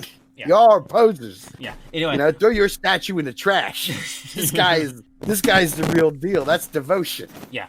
And I also think that another thing that she represents, and I think you'll see this in later otaku works, like in the early 2000s, is where they say like, oh, I can't find a girlfriend, or I can't find someone to accept me for my hobbies, and I think she sort of represents almost in a way like the perfect girlfriend that the otaku want. Like they want you mean someone. Fukuhara? Yeah, Fukuhara. Well, if you look at these guys who were in Gainax, like a lot of they all got married. Like hell, Ano got married. Yeah, and I'm wondering, like, is Fukuhara one of these people's wives? Like, I swear to God, she has to be. That's a good question. That's a good question. I mean, like, you know, because this does happen. Like you'll have like two otaku and they fall in love and that type of shit. I mean, there is a show that's called oh fuck, I can't remember the title, but it's like love is hard for otaku, right? And there is my brother saw it, I didn't, and he was telling me about this one scene where the otaku guy is talking to the otaku girl, and she's talking about like every time she gets a boyfriend and she levels with him that she's an otaku, like he dumps her. And she's lamenting it, and he basically says to her, well, you're just too damn picky, right? And he's like, and she just like kind of like breezes right past that. It doesn't even address it, and she just ignores it, right? And just keeps on trucking. And it's like, well, I guess this kind of mentality doesn't just impact the West, right? You know? Yes. I guess, you know, considering the amount of single Japanese guys out there and single Japanese women, I guess that shit's going on over there too, right? Yeah, there's like if you're a 4 and you think you deserve an 8, you got another thing coming, honey. Yeah, exactly. I'm sorry. But it's like, I always feel like she represents like almost like the dream girl the otaku want, because if you know, so like the main character, he had a Stacy, but gave her up for his dream, all right? And like she basically like it was basically and this new girl, she represents almost like the best of both worlds. Like, no, she's not the most beautiful or pretty. Well, you be careful because she doesn't talk either. Okay, true. Think about that. But she is creative, and she's the one who came up with the character Misty Man. Yeah, exactly. Like she isn't she isn't what we call like a Stacy. She's more like she'd be more like a 6 or 7 out of 10, and the chick that he was dating was like an 8. That kind of shit. Like she's like, it's almost like the best of both worlds in a sense. Like she represents the ideal dream best of both worlds scenario. Like she's a person that shares your hobbies, she accepts you for who you are, and you guys, you know, you have so much in common that why wouldn't you end up dating and whatever? Well, they never actually do have a relationship in the movie. Which I think is, but, you know, but you get hints. Like she's always like blushing and putting like like I think she like gave him tea and like put a blanket over him when he's working. Like I think there's something there. Well, that's just Yamato Nadeshiko shit. Yeah, I know, but there's that's something Yamato there. Nadeshiko shit. Yes, I know the perfect Japanese girl shit. But you know, I know, is there something there, boys? Maybe is Is this how Anno met his wife? Is this the story? I don't think so. Okay. If anything, this is probably more like, how Toshio Okada met his wife or whatever. So I mean, keep in mind. Go ahead, never mind. Yeah. So anyway, they continue this, and eventually they make a new store. They make a new store where they make this animation, and it's successful as shit. And the very funny thing is that the banker guy, his company, the one that he stole, the one that he got from the main character, it starts going bankrupt, and the main character buys it back again, and the Stacy leaves him with their daughter. Yeah, I know. Yeah, and he's just sitting there, and he's all gray and shit, and he's like, But what's interesting though is I do want to point this out, right? That Gainax, a lot of the guys that would code to form Gainax produced the Daikon 3 and Daikon 4 animations, which we get glimpses of throughout this movie. And the Daikon 3, Daikon, it was the Japanese science fiction animation, mostly science fiction convention, and it was a convention that would be held in different places, but it was held in Osaka a couple times. And Daikon 3 was held, and these guys got together and they did their first animation, and then it was all done by these guys themselves. Yeah, by hand. And by hand, and they did it all themselves. It was volunteer. And then the real famous one, though, is the Daikon 4 animation. And the Daikon 4 animation is just, I cannot watch that without getting teary-eyed. And they show bits and pieces of it. I mean, it opens up with the first 2 tracks off of Electric Light Orchestra's Time album. It has the intro monologue, and then it has the opening song, Twilight. And if you've ever seen Densha Otoko, they actually kind of take a lot of the stuff that happens in the opening song is the same song as the Daikon 4 animation. It's the Twilight song by Electric Light Orchestra, and the animation, and especially the ending of the animation, is very much inspired by the original Daikon 4. So it's a one big giant reference. Yeah. Right. And it's hilarious about that. But it's just this was a big deal. And this really put these guys on the map in a lot of ways. And the Daikon 4 animation, this Misty May shit that they make, is really kind of a reference to that, and an acknowledgement of where the magical girl genre had been going with Creamy Mommy and what's the girl that gets hit by the truck? Oh shit. Creamy Mommy, and who's the other one? It's fine. You'll figure. Mickey Momo. That's it. Mickey Momo. I was about to say that because I'm planning to read the manga on Mickey Momo. Yeah. So yeah, Mickey Momo and Creamy Mommy, and it's kind of building off of that idea. And you get she also has the two furry animals that Posy King and Nega King, and that's a direct reference to I can't remember what the hell that it's a reference to, but you see you'll figure it out probably after the recording. You see the baby lion pop up again with Nadia, which is also by Gainax. It's these guys were getting down and dirty, man. Before they even formed the company, they were doing shit for the fandom. They were doing amazing shit. And if you're listening, go watch the Daikon 3 and the Daikon 4 animations. If you watch the Daikon 4 animation, right? I mean, that's just that's just not about being an otaku. That goes beyond being an otaku. That is about being a fan of just science fiction, anything, fantasy, anything, period. And it's just a raw celebration of all these various nerd hobbies. I mean, there's references to American just comic one books. Giant homage. There's references to tabletop wargaming. There's references you get a glimpse of the characters from the Chronicles of Narnia, Conan the Barbarian. You'll see a Klingon D6 attack cruiser, the Millennium Falcon. You'll see the alien from Alien. Nice. It's just a celebration of everything, dude. Seriously, just if you're listening, go watch it. It's one of my favorite, and it's only 5 minutes long. It's the length of 2 songs. Yeah. But it's worth watching. And these guys created this. Okay.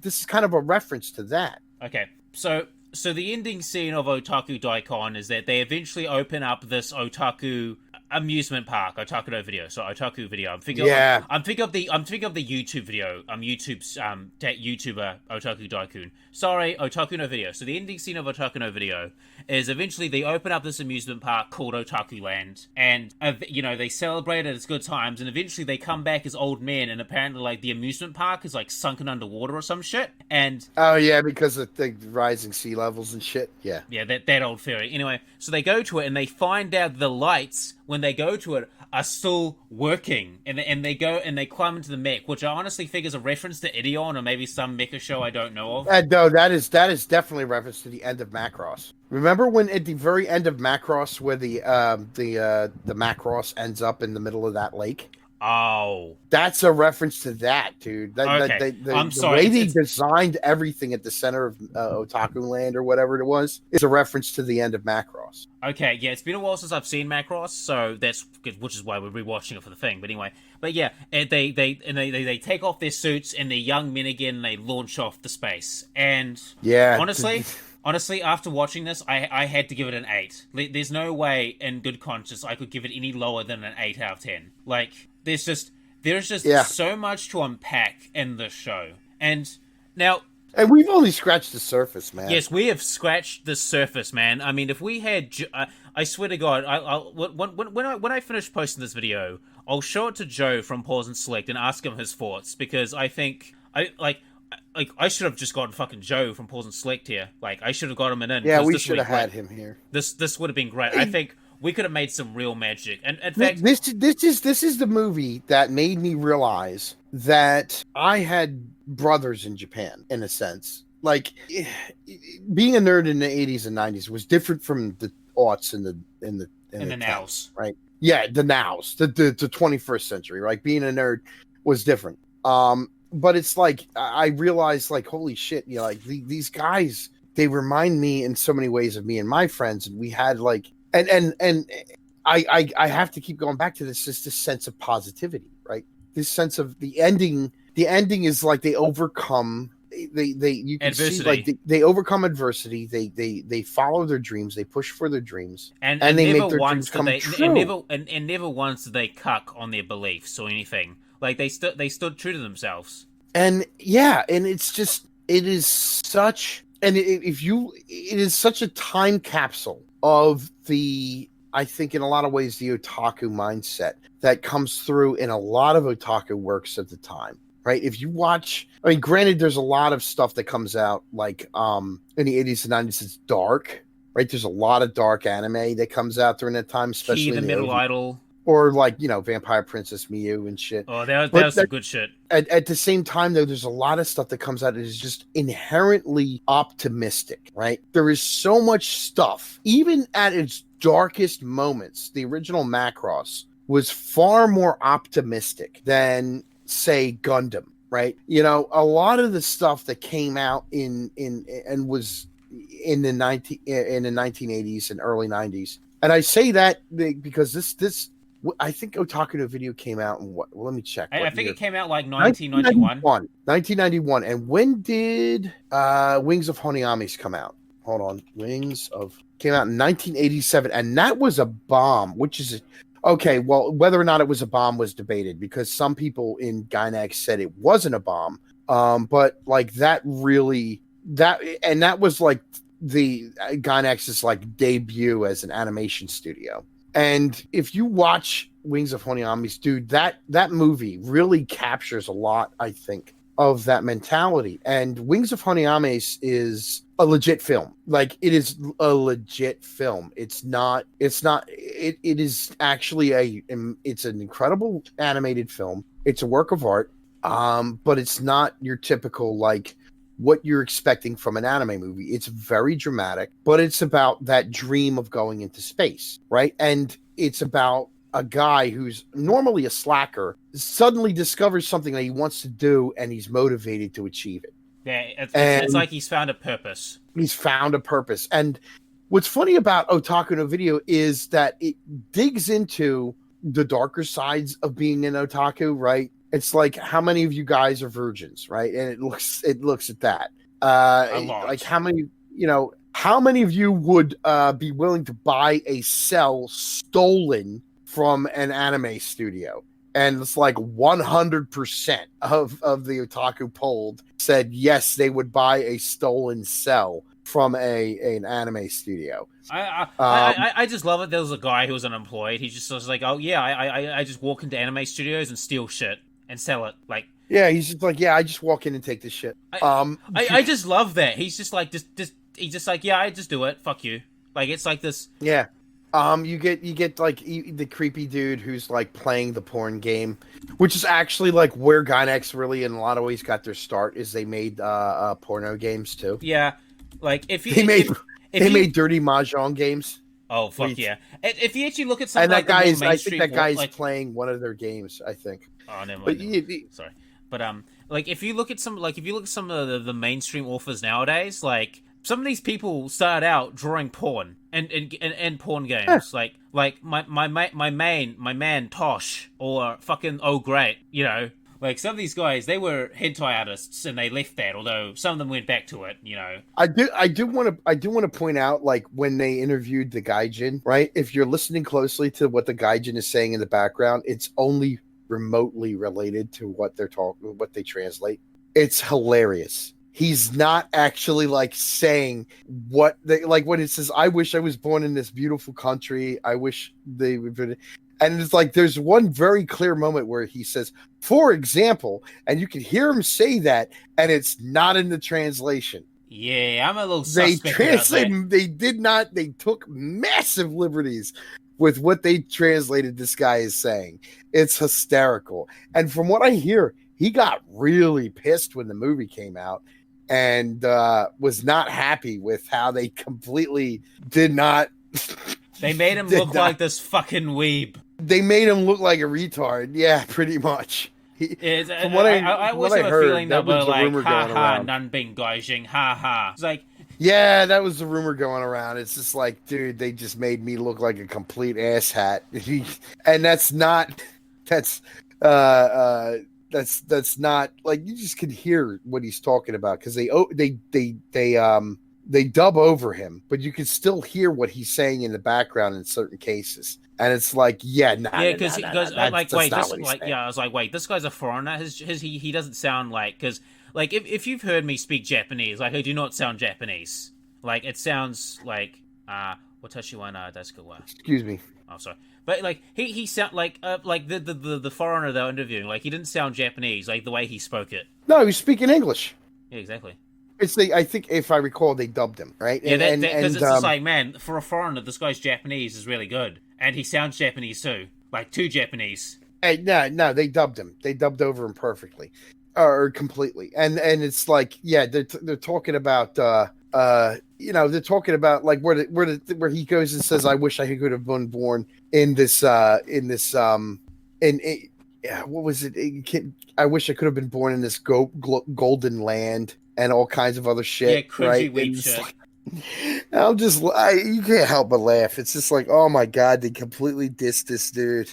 They completely dissed this guy. It's hilarious. But the other thing I do want to point out too is that they put the date. They put the date up before a certain scene, and then they put the date up, and then they have like the news report. For example, the collision between the JSDF submarine with the fishing boat in 1988, and that like they put that up. They put like the release of Nausicaa in the Valley of the Wind up, and then they show the scene where they're there. Another interesting thing I do want to point out about the conversations is the fat guy that is doing all the recording.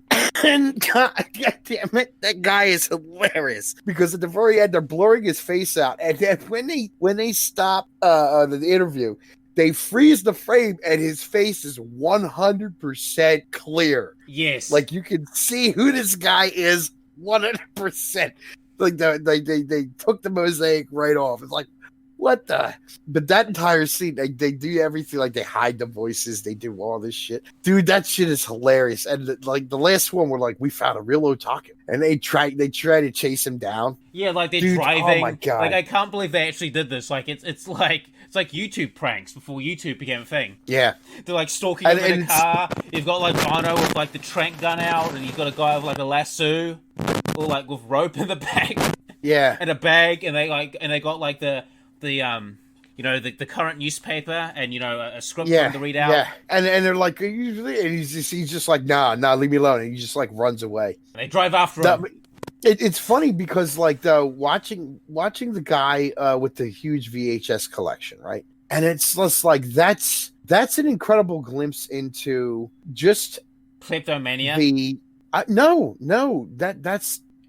See, like we got a glimpse of that, and we're like, man, I'm confusing kleptomania with something else. What's the thing where you're like hoarding? I don't remember. He's not hoarding tapes. He's trading them, because one of the things that they say in the interview is that he records the show on television. Excuse me. He's recording the show on television. And he's going to dub them, or that means he's going to copy them. Copy the tapes. You go hook 2 VCRs and copy them. Yep. And he's going to send like different copies to other people because he can't record all the anime that's out today, right? This is the 1980s when, like, I don't know, maybe 14 new anime came out every season, as opposed to, I don't know, what we have today, which is like 90, right? So it's like, this guy is, this guy probably would have just lost his shit in this day and age if we still had VHS. Yeah, he'd be like, fuck, he'd be fuck my life. He'd be fucked, yeah, absolutely. Because there's just too much anime airing for him to be even remotely be able to pull this off. But like, that's the thing, is like, he's got this enormous VHS collection all through his room, and and he's trading shit, and he's selling, but that's the thing, is like, that's about that whole networking thing, right? He, like, the phone rings, he gets a call from somebody who says, are you gonna get the show? And this is like from somebody halfway across the country, right? Yeah. And he's like, are you gonna be able to get the show on time? He's like, yeah, I'm gonna get it. And then he busts he realizes what time it is. He's like, oh shit, I'm almost late. He pulls the tape out, he puts it in. He's like, no, I'm getting it. All right.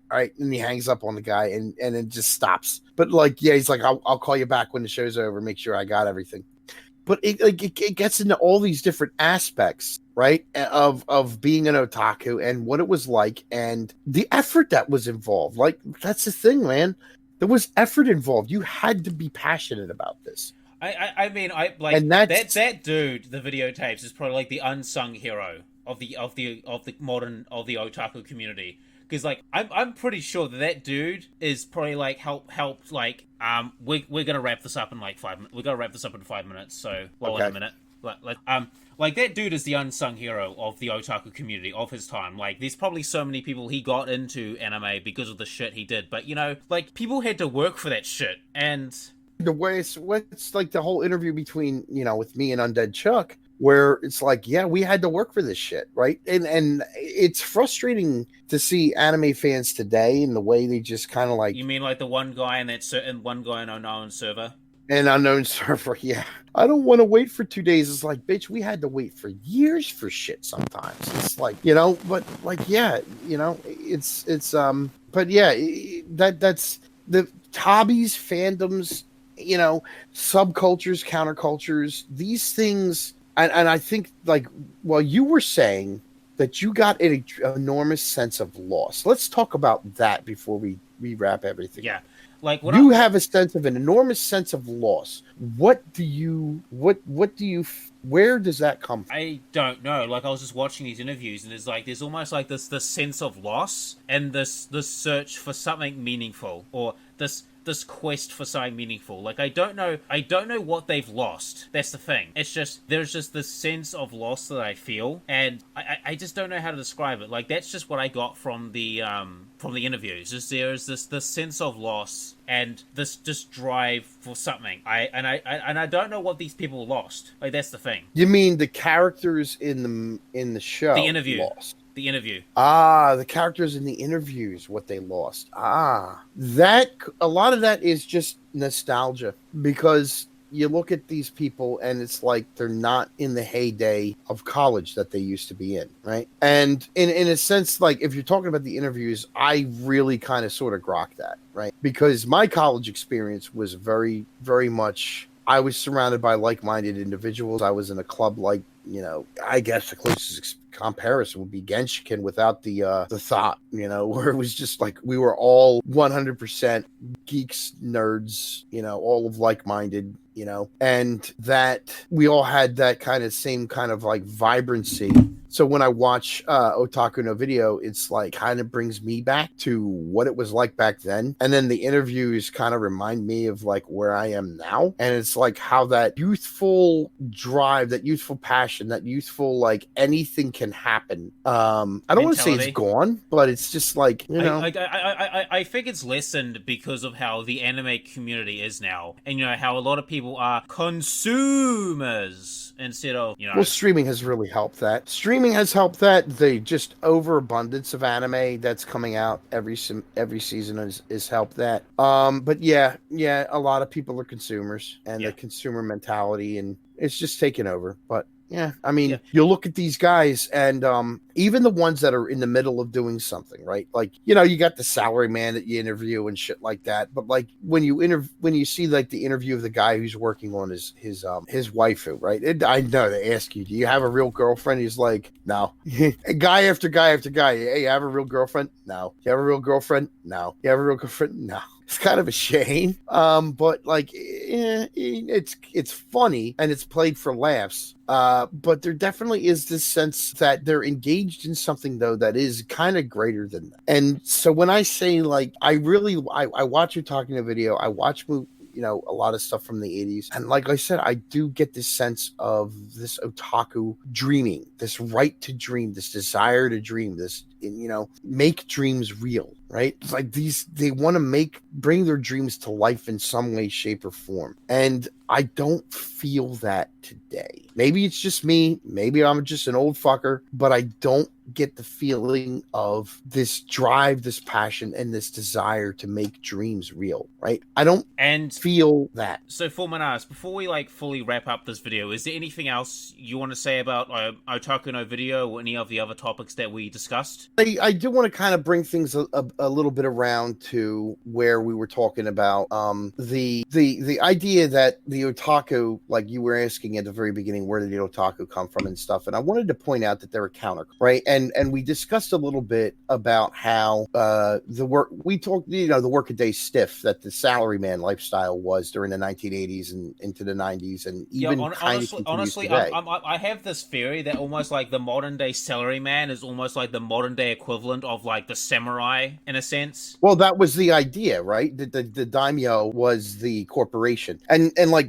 from some of the things I've read, I started to realize as I was researching Japanese culture and society back in college, I started to realize like for a lot of these salarymen, like most people think like the basic fundamental building block of a society is a family unit, right? And the salaryman lifestyle has kind of like upended that, where the family is a perk as opposed to being considered a fundamental building block of society, right? Yeah, like it's basically it's like instead of like the way of the warrior, it's the way of the salaryman. Exactly. And so like having a family and these things are a perk, and so you become that workaday stiff. And there's all kinds of articles, there's all kinds of books about like the divorce rate that like really started going up during the 70s and 80s and 90s. It coincides a lot with the loveless marriages that come about because of the absentee salaryman. And we even see this a little bit in the show, right? Like what Kubo's girlfriend or ex-girlfriend, right, marries the banker guy. You think she married him for love? No, she married him for security and all that other stuff. And then in the end, when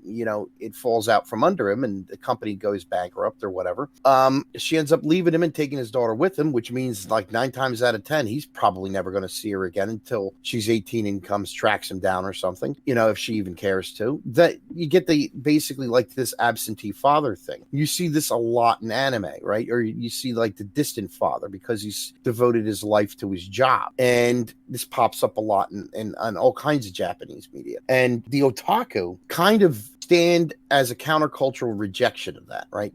A counterculture is a subculture that rejects the overall normative values of a society. They're critical of them in some way, like shape, the punk movement, for example. I mean, what was the punk movement? I love to bring up the punk movement a lot, because it's one of the more obvious countercultures from the West in the 1980s. But the that's the thing, is you get this like critique and rejection of this salaryman lifestyle. What happens? Like Kubo rips his tie off and he says, like, I'm going to be the Otaku king. We're going to do this. We're going to change the world, right? It's that moment where all of a sudden he regains his youth. He becomes young again, right? And he follows the way of the otaku, because he's facing down, like him and Tanaka in that scene where they're next to I think it's the fountain.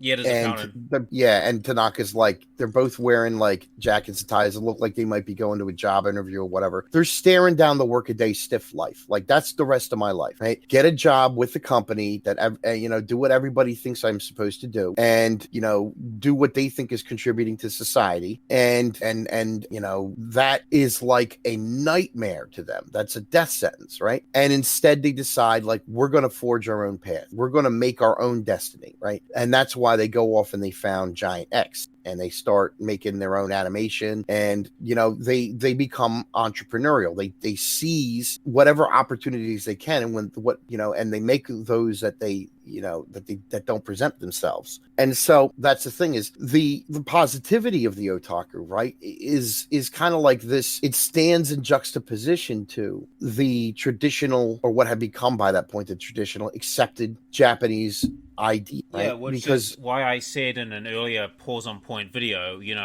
which probably will never get posted, but those who get into mangaka and anime are generally considered eccentric by wider Japanese society. Now, obviously, there are exceptions. You've got the guy who writes Overlord. Like, he's a salaryman. He works as a salaryman, but he also writes this book. So he is one of the few exceptions, but generally people who get into animation and manga and all this stuff are generally considered eccentric. And the idea of like, being able to balance work and play, to be able to balance, like, I think this is also, I mean, I could be wrong, but I think this is one of the driving forces behind so many herbivore men, is that, they don't want to surrender their passions. And if you have a family, right, that's tying you down. The company has a lot more power over you. And I know this from the West, but, certainly companies, there's that statistic where it says, like, companies prefer to hire married men because they're going to be more reliable and more stable. And that's partly true, but the reason they're more reliable and more stable is because they have more to lose, right? You can treat these guys like crap and they can't leave. They're trapped, because if they do, their kids could go hungry, right? And so, like, whereas a single guy who, and I have a number of friends who are single guys and who live on their own, and they don't have a family, and they're doing fine. I mean, they got nice cars, they got a decent place to live. They have their collections, they have their hobbies, and they can devote so much time to these things, right? They one of my friends collects guns. He builds guns, collects guns, and stuff like that. He sounds like the type of guy I would like to have a beer with. Yeah. He doesn't drink beer, but I think he'd get along with a lot of people. But I love me my gun and weapon nuts. They're so great. Yeah. Oh yeah. He's got quite the collection. Oh, I'd love to see it. All legal for the state he's in, by the way. All legal. 100% legal. 100% regal. Oh well, but that's the thing is what are the otaku doing then? Is they if they have to be workaday stiffs, they still they still want to be able to balance that work and play, that work and hobby lifestyle, right? So they work. I mean, basically, the salaryman lives to work. The otaku who has a salaryman job works to live. In other words, and that's the thing, is it's this why they have this idea, or this concept of the idea of the right to dream that I mentioned, right? I talk about, like, the what is Otaku no Video about? It's about the right to dream, and it's the power about of dreams. The power of dreams, making your dreams come true, right? And it doesn't it doesn't show these guys slacking off and this shit just coming to them, right? What's great, and it's almost like it's an American dream type story, right? They start their company with making garage kits, and then they get it knocked out from under them and they get kicked in the teeth, right? But what do? They get back up, they dust themselves off, they try again, and they bust their rumps. They work hard. They run around, they and eventually they win. Like, they win in the end because they didn't give up. Like, basically, when they got the shit, like when they got like the company stolen from them, the guy said basically, yeah, go back to your dreams. You know, we live in a society. Yeah. And exactly. No, that's the thing, is you go dream your dreams there. Exactly. Yeah. And it's like, and that's the setback moment, right? That's the setback at the end that you get at like the, and then like they managed to turn it around and rebuild something even better than was before.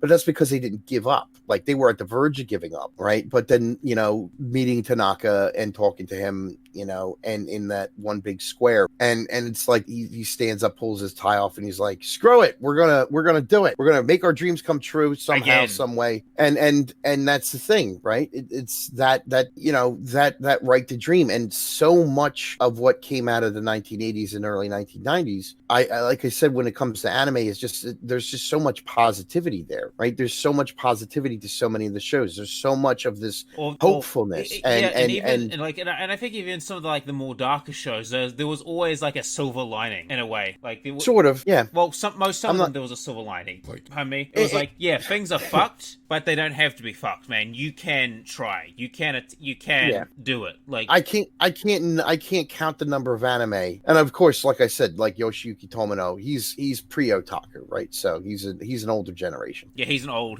god. His stuff is dark and is not very hopeful, but the stuff like Macross or the stuff that Gainax put out, Nadia or whatever, a lot of the stuff that came out of like the 1980s, a lot of the stuff that came out of the 1990s, like at the end of a series or at the end of the movie, you should, it's almost like watching, I would get a feeling similar to like the feeling I would get at the end of like a Star Trek movie, like the old ones, like Star Trek 2 or Star Trek 3 or whatever, where there was this sense of hopefulness, right? Like, there was a sense of like, there's we went through, you went through this rough patch, but you conquered it, you were victorious, and yes, there might be loss, but like there's another sunrise just past the horizon. And that's the kind of atmosphere or tone that I get from the ending of just like so many of these 80s and early 90s anime. And it's like, if you look at these guys, right, they did actually like achieve the dream. Yeah, they literally did it. It's like Alexander the Great. Like, he wanted to turn his entire life into a Greek epic, and he did. He kind of did, yeah. But like, I mean, the guy after he died, he was basically a fucking demigod. All right, like, you can't. He was pretty much considered one. But to stay on topic, right? One of the things I would also suggest, if you're interested, or anybody is listening is interested in the history of Gainax, to look up, you could probably Google it, the Notenki Memoirs, Notenki Notenki Memoirs. I can't remember who wrote it. I think it was written by one of the founding members of Gainax. I wouldn't be surprised. I wouldn't be surprised if it wasn't. Yeah, it was one of the founding members of Gainax that wrote it. And these, it's very, very interesting, right? You can find an entire copy of it online, annotated as well, in English if you're interested. And it's just it's the story of Gainax, how it was founded, throughout its all the way up to like the whole tax evasion problems that were happening after Evangelion came out and stuff like that. Like, it's pretty much goes through the 80s and into the 90s, and it covers all the attempts that they made, all the stuff that they tried, and it's so interesting to read, and it gives you such a fascinating glimpse at their influences, at their drive, at what they try to do, and it wasn't just all fun and games. I mean, there was infighting, there was problems, people sometimes had disagreements and stuff. Well, that's what happens when you get a bunch of creative people together. Like, it's bound to happen at some point. But it's a fascinating look into like one of the most important anime studios that came about, right? And let's be honest, I mean, like, they produced a lot of amazing stuff. They produced, Wings of Honiames. They produced Gunbuster. They produced the Gunbuster. They produced Nadia, The Secret of Blue Water. They produced Evangelion. And the robot, it's like, little bitch. They did a lot of. I mean, some of these they're easy to overlook, like Nadia, especially because so much of the second season is bad. I mean, but not, you know, despite the second season being bad, there are a couple good episodes here and there, especially the ending because Anno came back to direct that. Oh, thank God. Yeah, I mean, well, a lot of these shows, like they kind of fly under people's radar, and everybody just thinks of Gainax, and they think of like Evangelion and the Trigger people, and that's it. And it's like, no, Evangelion was like, or I'm sorry, Gainax was like producing like really quality stuff. I mean, I think the last couple of episodes of Ava was drawn in a basement because their studio burnt down. Like, I think they drew the last couple of episodes in a basement or something. I don't remember the exact thing that happened. It was either like the studio caught fire. I think they were behind schedule as it is, right? And they had all kinds of problems. And it's just like basically like, but you know what? I mean, one of the things that makes Anno kind of like brilliant is his ability to take these setbacks and kind of make them art. And that's the thing is like the last episode of Evangelion is really artsy fartsy. Yeah, like, but yeah, it's kind of works. It's the thing with the last episode of Ava is you have to watch the end of Ava movie because that last episode, it's what's going through Shinji's head during the Sea of Souls shit during end of Ava. So yeah, there's different ways to look at it, right? Well, that's one interpretation. And that's the thing is like, well, that's. You know, there's different ways to look at it. There's different ways to interpret it, right? I don't think Anno wanted to, you know, have it be that, you know, but like, well, things happen that are outside of your control, and you just, you know, you get lemons and you make lemonade, and I guess that's what he kind of tried to do. Yeah, the congratulations episode was goat as fuck, though. He finally became a human being. So, anything else before we, like, you know, get to ending thoughts? Nah, I think that's, you know, basically, like, just keep in mind that this is a countercultural movement, right? This is this movie kind of, like, signifies a lot of the values that the otaku in the 1980s had and in the early 1990s.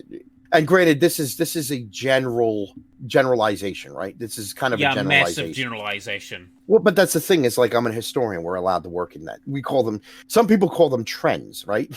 General trends. What are the trends? And depending on what words you use, some people will be like, okay, like well, this is a generalization. Well, generalizations are bad. It's like, okay, well then I'll use the word trend. These are general trends. And everybody's like, oh, it's a trend. Okay.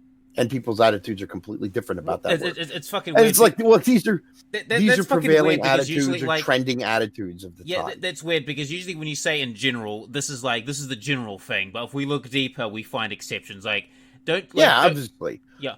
And there's going to be minor variations, right? There's going to be minor variations, but we kind of like, you want to kind of like figure out what an average is. And I think, you know, for the reflecting the mindset, the otaku mindset of the early or of the 1980s and early 90s, Otaku no Video, I think, does a pretty good job in capturing that kind of like statistical average of what the mindset was, right? Like 90% of otaku would be able to agree with 90% of what the values espoused in the movie would be.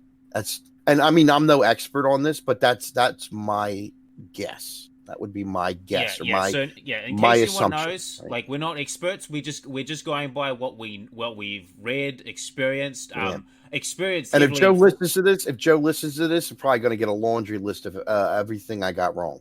Yeah, exactly. I probably will link this video to Joe. So yeah, I'm expecting like this giant comment section with like books.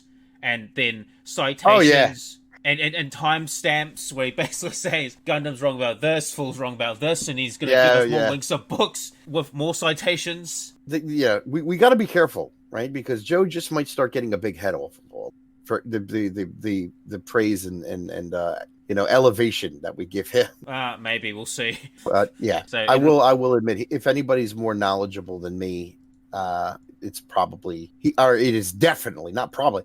It is definitely he's he's got way more knowledge than I do. So yeah, I think we should end this topic right there because I think that's a great ending point. So yeah, okay. Otaku no Video, watch it. It is great. There is so much to fucking unpack, like so much to unpack, and I hope that our listeners or viewers, you know, all 10 of them, you know, enjoyed this very educational, somewhat rambly, you know, discussion about, you know, the otaku and Otaku no Video and why shows like this are important. 2-hour point. Yeah, we're reaching the 2-hour point at this point. So yeah, like, and I hope that our audience like enjoys this, you know, us talking about like the otaku and why Otaku no Video, why shows like this are important, and why you shouldn't be a consumer. Yeah, this shit should inspire you, right? This shit should be inspiration, not, you know, you should be changed by this. Like, Otaku no Video is still one of my favorite anime movies. I still break out my old. I used to have it on VHS, but now I have it on DVD. I still break out my old DVD every once in a while and watch it. Right? You know, it brings me back, but it also is like, yeah, it just reminds me of just how important it is to get inspired to do something, to create something, to make something, to